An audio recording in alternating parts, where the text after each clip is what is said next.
North Atlantic Treaty Organization, NATO, is in search of a new leader as it struggles to keep up with the changing times.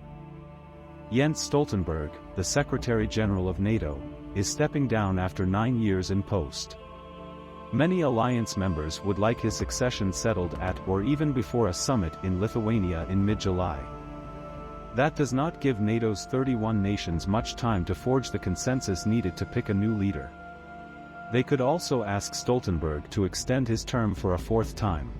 Whoever takes the reins will do so at a critical time, facing the twin challenges of keeping allies together in supporting Ukraine while guarding against any escalation that would draw NATO directly into a war with Russia.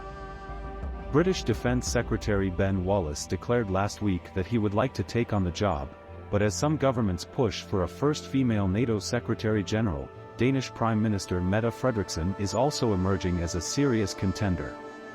Though a very public role. The contest is extremely opaque, played out mainly in consultations among leaders and diplomats. Those consultations continue until all NATO members agree they have reached a consensus. Jamie Shea, a former senior NATO official who has served with the alliance for 38 years, said leaders will be looking for a skilled politician, communicator and diplomat. Keeping the family together, keeping everybody on board constantly. And being in touch with all of the allies to make sure that you're addressing their concerns is an important part of the job, according to Shea. Wallace and Frederiksen. Many diplomats see Frederiksen as a long shot for the job, although she is widely respected across the alliance.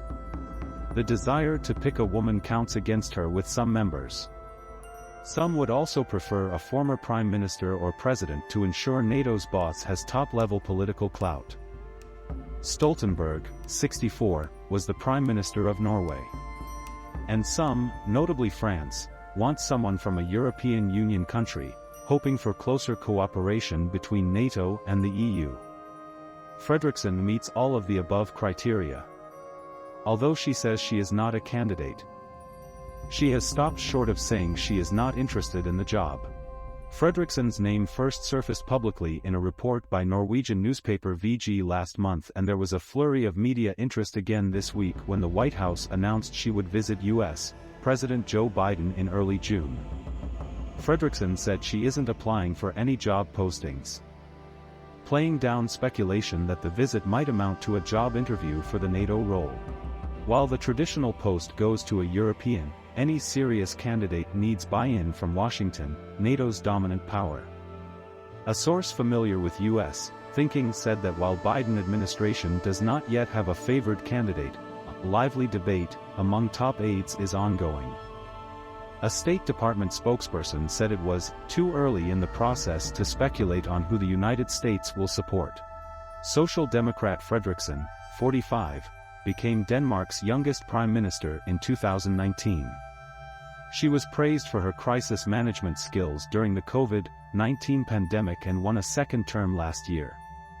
If she were to be nominated for the NATO post, which political commentators have said would bring her fragile government to the brink of collapse, she would have to give up her post as prime minister.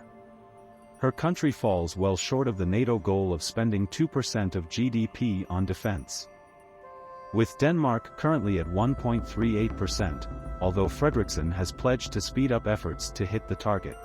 Some allies argue that the job should go to an Eastern European for the first time, particularly as Russia's war in Ukraine has made that region even more important for NATO.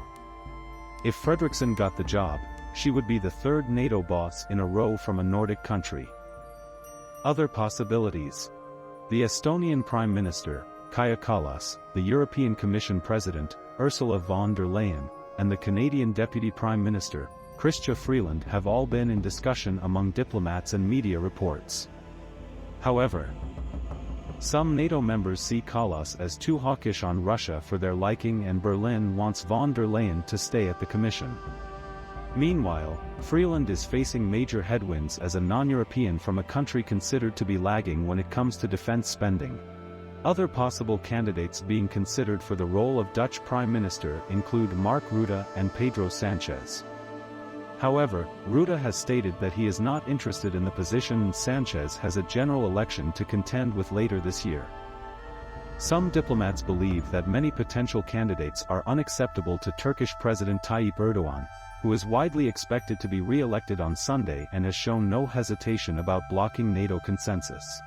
The question of whether or not Sweden should remain a part of NATO has come up once again. Turkey and Hungary, two countries that don't agree with Swedish membership, are holding up the process.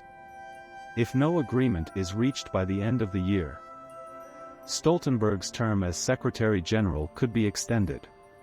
He has said that he doesn't want to stay on any longer, but hasn't said if he would step down if asked to do so. I want to say a big thank you for your incredible support to the channel. If you haven't already, please hit that subscribe button to stay connected and join our community of Word events. Don't forget to give us a thumbs up and share your thoughts in the comments. Your engagement means the world to us. Remember, knowledge is power. Stay informed, stay curious, and keep seeking the truth.